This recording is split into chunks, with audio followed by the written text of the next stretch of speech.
السلام علیکم صلی اللہ علیہ حبیبہ محمد وآلہ وسلم۔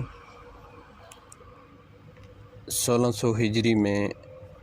سر ولیم کیپٹن اپنا بحری جہاز لے کے بر صغیر کی طرف آتے ہیں اور وہ بر صغیر میں گجرات کے مقام پہ لینڈ کرتے ہیں۔ اس کے بعد وہ تجارت کی غرض سے بر صغیر میں آئے تھے۔ جس وقت وہ بر صغیر کی جغرافی کو دیکھتے ہیں، یہاں کے لوگوں کی زب و خالی کو دیکھتے ہیں، یہاں کی بیڈ گورننس کو دیکھتے ہیں، تو یہاں سے وہ کچھ چیزوں کا بزنس کرتے ہیں۔ یہاں سے وہ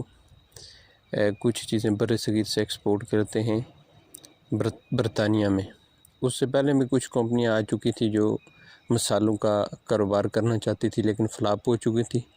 اور ایک دو ایسے تاجر تھے جنہوں نے کچھ چیزیں برطانیہ لے کے گئے، اس پہ انہیں 60% جس وقت مارجن ملا تو انہوں نے باقی لوگوں کو پروموٹ کیا۔ کسی بھی شخص کو جو برطانیہ کا شہری تھا، اس کو کاروبار کرنے کے لیے جو برطانیہ کی ملکہ تھی، ملکہ اول، اس سے ایک کنٹریکٹ سائن کرنا پڑتا تھا۔ انہوں نے جس وقت وہاں پہ اپنے جھنڈے گاڑے، وہاں کی سچویشن سے واقف ہوئے، تو انہوں نے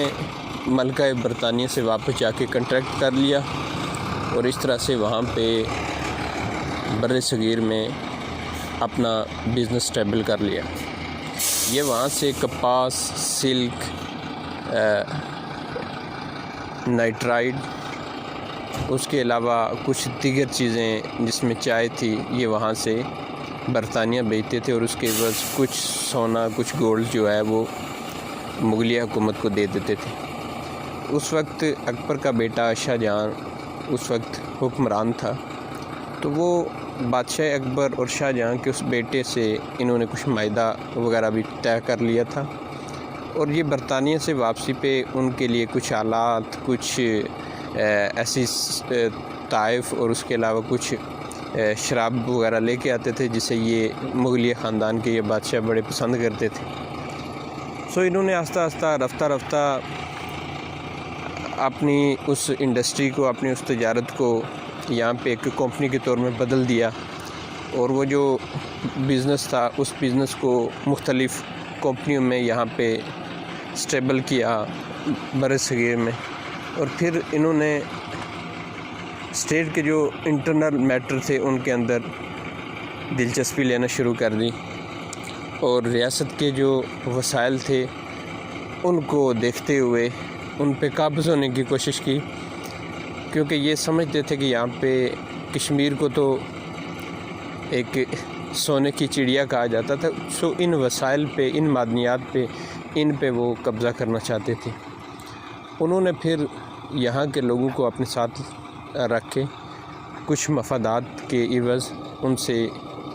کافی مفادات لیے اور پھر کچھ ٹیکس کلیکشن کرنا شروع کر لی۔ رفتہ ان کی انڈسٹریز بڑھنا شروع ہو گئیں، اور بر صغیر میں، بنگال میں اور ڈیفرنٹ جو ان کے صوبے تھے اس میں ان کا اثر و رسوخ بڑھ گیا۔ بعد میں انہوں نے مختلف علاقوں پہ قبضہ کر لیا، ایک اپنی فوج بنا لی، اس کے علاوہ یہ انہوں نے سیاست میں دلچسپی لینا شروع کر لی، اور اس ایک ایسٹ انڈیا کمپنی نے بر صغیر کے اندر، پورے بر صغیر کے اندر انہوں نے حکومت کی، اور اس ایسٹ انڈیا کمپنی نے دنیا کا ایک ایسا ریکارڈ قائم کر دیا کہ ایک کمپنی جس نے اپنے ملک سے 20 گنا بڑے ملک پہ قبضہ کر لیا، اور وہاں پہ آ کے انہوں نے اپنی گورنمنٹ بنا لی، اور جو مغلیہ سلطنت تھا، مغلیہ جو گورنمنٹ تھی، اس کا آخری جو بادشاہ تھا، بادشاہ ظفر، اس کو بھی بڑے دردناک طریقے سے انہوں نے مارا، اور اس طرح سے مغلیہ دور کا خاتمہ کر کے ایسٹ انڈیا کمپنی نے قبضہ کر لیا،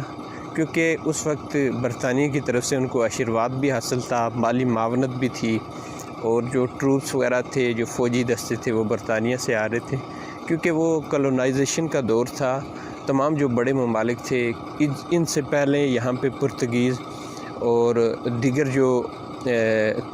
تاجر تھے وہ ہندوستان میں موجود تھے، لیکن جس وقت ایسٹ انڈیا کمپنی نے اپنا اثر رسوخ بڑھایا تو انہوں نے یہاں سے ان کو جو دیگر ممالک کے جو تاجر تھے ان کو وہاں سے بھگا دیا۔